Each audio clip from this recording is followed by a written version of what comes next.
ओम शांती. आजची तारीख आहे 18 ऑगस्ट 2026. आज बाबा म्हणतात, मधुर मुलांनो, ऐकीव गोष्टींवर विश्वास ठेवू नका. जर कोणी उलटसुलट गोष्टी ऐकवल्या तर एका कानाने ऐकून दुसऱ्या कानाने सोडून द्या. प्रश्न आहे, जी मुले ज्ञानाच्या आनंदामध्ये राहतात त्यांचे लक्षण काय असेल? उत्तर, अशी मुले ज्ञानाच्या आनंदामध्ये जुन्या कर्मभोगाचा हिशोब नाहीसा करत जातील. ज्ञानाच्या आनंदामध्ये दुःख, वेदना ही कष्टदायी दुनियाच विसरायला होते. बुद्धीमध्ये असते की आता तर आम्ही आनंदाच्या दुनियेमध्ये जात आहोत. रावणाने शाप देऊन दुःखी केले. आता बाबा आले आहेत आम्हाला त्या दुःखाच्या कष्टदायी दुनियेमधून बाहेर काढून आनंदाच्या दुनियेमध्ये घेऊन जाण्याकरिता. गीत आहे, तुम्हें पाके हमने जहां पा लिया, जमी तो जमी आसमां पा लिया. ओम शांती. मधुर मधुर रुहानी मुलांनी गीत ऐकले. जरूर मुलांना आनंदाने रोमांचित झाले पाहिजे, कारण गायले जाते की खुशी जैसी खुराक नाही. खुशी जैसी खुराक नाही. आता तुम्हा सर्व रुहानी मुलांना बेहदचे बाबा मिळाले आहेत. बेहदचे बाबा तर एकच आहेत. आणि मुले जाणतात, जेव्हा आणखी मुले बनतील तेव्हा त्यांना देखील रोमांच उभे राहतील. तुम्ही जाणता, आमचे राज्य होते, नंतर राज्य गमावले, आता पुन्हा राज्य घेत आहोत. भारतवासियांसाठी ही आनंदाची बातमी आहे ना? परंतु जेव्हा चांगल्या रीतीने ऐकतील आणि समजतील तेव्हा ना, खरोखर ही आनंदाची गोष्ट आहे ना. कल्प बाबा येतात. बाबांचा जन्म देखील इथेच गायला जातो. सणवार देखील जे काही आहेत ते सर्व या वेळचे आहेत. बाबांनी येऊन तुम्हाला खूप सोपा मार्ग सांगितला आहे. मनुष्यांना तर अनेक प्रकारचे दुःख आहेत. इथे या ज्ञानाच्या आनंदामध्ये ते कष्ट, दुःख इत्यादी सर्व मर्ज होते, म्हणजे नाहीसे होते. जसे एखादा आजार बरा होत येतो तेव्हा सर्वांना आनंद होतो. आजारपण इत्यादी दुःखद गोष्टी जणू काही विसरल्या जातात. माहेर, सासर, मित्र, नातेवाईक इत्यादी सर्वांना आनंद होतो. तुम्ही मुले जाणता, आपण सर्व विश्वाचे मालक होतो. आणि मग रावणाने शाप दिला आहे. ही आहे कष्टाची, दुःखाची दुनिया. आणि उद्या असेल आनंदाची दुनिया. आनंदाची दुनिया आठवल्याने कष्ट, दुःख इत्यादी सर्व विसरून गेले पाहिजे. ही आहे तमोप्रधान दुनिया. विविध प्रकारचे कर्मभोग आहेत. अबलांवर देखील किती अत्याचार होतात. अनेक प्रकारची विघ्ने येतात. हे विघ्नांचे कर्मभोगाचे दिवस फार थोड्या काळासाठी उरले आहेत. बाबा धीर देतात की थोडेच दिवस बाकी आहेत. कल्पापूर्वी देखील झाले होते. कर्मभोगाचा हिशोब चुकता होणार आहे. आनंदामध्ये हे सर्व विसरत जा. बस बाबांची आणि वारशाची आठवण करत राहा. कोणतेही उलटे सुलटे काम करू नका, नाहीतर अजूनच दंड भोगावा लागतो. पदभ्रष्ट होते. मुलांचे काम आहे एका बाबांची आठवण करणे. बाबा म्हणतात, माझी आठवण करा म्हणजे तुमची विकर्म विनाश होतील. कर्मांचा हिशोब चुकता होईल. बेहदचे बाबा आहेत नॉलेजफुल. त्यांना ज्ञानाचा दाता, दिव्य चक्षु विधाता म्हणतात. आता तुम्हा आत्म्यांना ज्ञानाचा तिसरा नेत्र मिळाला आहे. या आधी तर तुम्ही काहीच जाणत नव्हता. आता सर्व काही समजले आहे. बाबा ज्ञानाचा सागर आहेत, तर जरूर ज्ञान ऐकवतील ना. ज्ञान ऐकवल्याशिवाय सिद्ध कसे होईल? तुम्ही पाहता, बाबा ज्ञान ऐकवतात, ज्या ज्ञानाद्वारे मग अर्धा कल्प सद्गती होते आणि अर्धा कल्प भक्तीच चालणार आहे. ज्ञानाद्वारे सद्गती संगमावरच होते. मुलांची कोणतीही गोष्ट कधीच लपून राहू शकत नाही.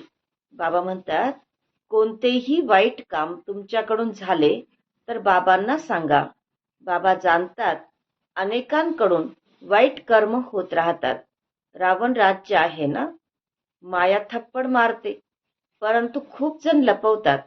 बाबा म्हणतात, कोणतीही चूक झाली तर लगेच सांगितल्याने भविष्यासाठी युक्ती मिळते, नाहीतर ती सवय वाढत जाईल. काम महाशत्रू आहे.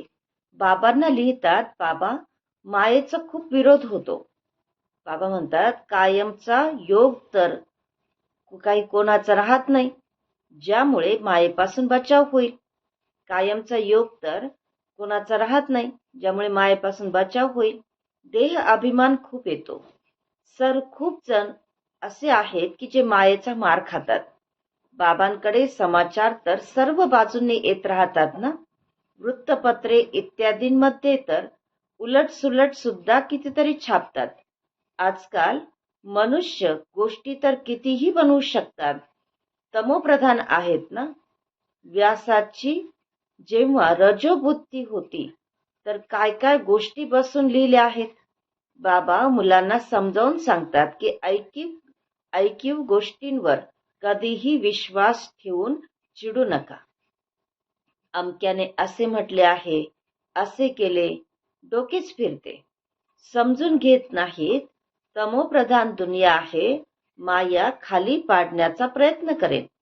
कुणीही खोट्या नाट्या गोष्टी ऐकवल्या तर एका कानाने ऐकून दुसऱ्या कानाने सोडून द्या.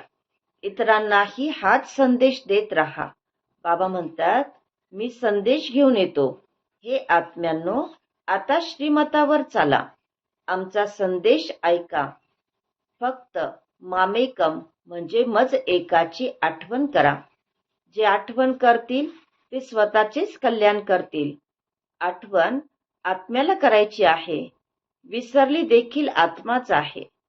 आता बाबांचे श्रीमत मिळते. यामध्ये आशीर्वाद अथवा दया इत्यादी काहीही मागायचे नाही. फक्त बाबांची आठवण करायची आहे. अजून दुसरी कोणतीही गोष्ट विचारण्याची अथवा करण्याची सुद्धा गरज नाही. सृष्टीचे चक्र कसे फिरते हे तर ऐकले. यात कोणताही वादविवाद करण्याचा काहीच प्रश्न नाही. घोर अंधकार असतो तेव्हाच तर बाबा येतात. म्हणून शिवरात्री साजरी करतात. श्रीकृष्णाचा जन्म देखील रात्रीच साजरा करतात. मंदिरांमध्ये खीरपुरी इत्यादी रात्रीचीच बनते. आता शिवाकरिता काय बनवणार? शिवबाबांची जयंती साजरी करतात, त्यासाठी काय बनवणार? ते तर आहेतच निराकार. कोणाला समजत सुद्धा नाही की बाबा कोणत्या घटकेला येतात आणि कसे निघून जातात. नेहमीच काही स्वार होऊन राहत नाहीत. येतील आणि निघून जातील. बाबा म्हणतात, सर्वजण कामचितेवर बसून एकदम जळून खाक झाले आहेत. क्रोधचिता असे कधी म्हटले जात नाही. कामचिता म्हटले जाते. त्यात देखील हलका नशा, सेमी नशा देखील असतो. बाबा बसून मुलांना समजावून सांगतात. घरामध्ये जर एखादा कुपुत्र असेल तर म्हणतील ना की ही कसली बापाची अब्रू घालवतोस, पित्याची इज्जत जाते ना. बेहदचे बाबा देखील म्हणतात की तुम्ही काळे तोंड करता तर ब्राह्मण कुलभूषण जे देवता बनतात त्यांचे नाव बदनाम करता.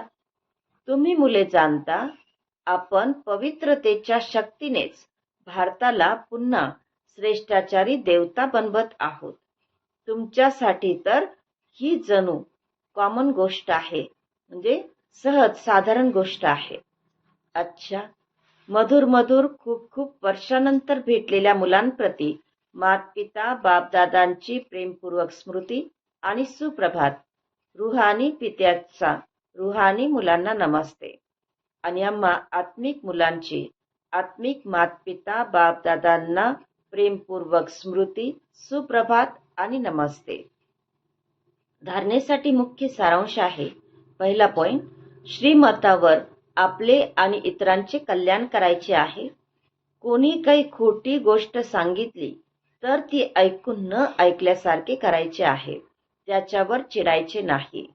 दुसरा पॉइंट आहे, कधीही देवता बनणाऱ्या ब्राह्मण कुलभूषणांचे नाव बदनाम होणार नाही याची काळजी घ्यायची आहे. कधीही कोणतेही उलटे कर्म करायचे नाही. मागील कर्माचे हिशोब चुकते करायचे आहेत. वरदान आहे, नशेच्या आणि निशाण्याच्या स्मृतीद्वारे सर्व कर्मेंद्रियांना ऑर्डर प्रमाण चालविणारे ताज आणि तख्त नशीन भव. नशा आणि निशाण्याच्या स्मृतीद्वारे सर्व कर्मेंद्रियांना ऑर्डर प्रमाणे चालविणारे ताज आणि तख्त नशीन भव.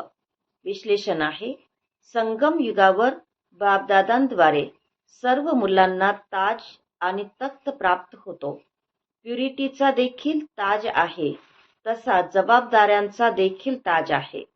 अकाल तख्त देखील आहे, तसेच दिल तख्त नशीन सुद्धा आहात. जेव्हा असे डबल ताज आणि तख्त नशीन बनता तेव्हा नशा आणि निशाणा आपोआप लक्षात राहतो आणि मग ही कर्मेंद्रिये जी हजूर करतात. जे ताज आणि तख्त सोडून देतात त्यांची ऑर्डर कोणताही कर्मचारी मानत नाही. जे कोणतेही कर्मेंद्रिय, मन, बुद्धी, संस्कार सुद्धा मानणार नाहीत. आजचा सुविचार आहे, कमजोर संकल्पच प्रसन्न चित्त ऐवजी प्रश्नचित्त बनवतात. आजचा व्यक्त इशारा, अपवित्रतेच्या बीजाला सुद्धा नष्ट करून संपूर्ण स्वच्छ पवित्र बना. ईश्वरीय सेवेचे मोठ्यात मोठे पुण्य आहे पवित्रतेचे दान देणे. पवित्र बनणे आणि बनविणे म्हणजेच पुण्य आत्मा बनणे आहे. कारण कोणत्याही आत्म्याला आत्मघाताच्या महापापातून सोडवता अपवित्रता हा आत्मघात आहे आणि पवित्रता जीवनदान आहे. ओम शांती.